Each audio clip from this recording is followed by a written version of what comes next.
Hi, Deacon Mark here.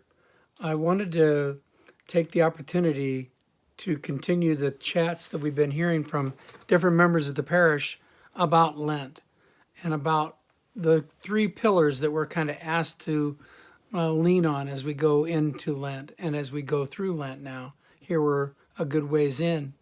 The three pillars are prayer, fasting, and giving alms or charity. Today I want to focus on fasting. Why do we fast in the first place? Why has that become a tradition for us? We go back to the 40 days that Jesus went into the desert and fasted, and he spent time there in prayer, sharpening himself for the challenge that was in front of him as he prepared himself for his death on a cross and his rising from the dead. So Jesus in the desert was there for 40 days, where we do the same each Lent. Beginning with Ash Wednesday, we start the 40 days. So on Ash Wednesday and on Good Friday, those 2 days of Lent, we're asked to fast. Fast meaning not taking in more than one full meal and two partial meals that don't make up a full meal of themselves. So no more than 2 meals on that day and no snacks in between. So that's kind of what the fasting looks like. So why do we do that? Again, when we eat too much or we've eaten a lot, we can kind of feel sluggish sometimes, too many carbs, whatever.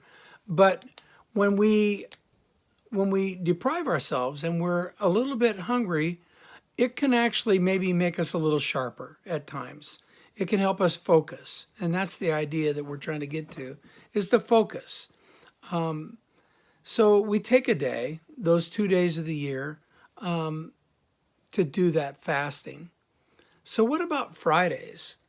Fridays aren't really fasting necessarily. They are abstinence, days of abstinence. So we're asked to not eat meat is the primary way that you hear about it all the time, to abstain from that. And if you're a vegetarian, that's not much of a deal.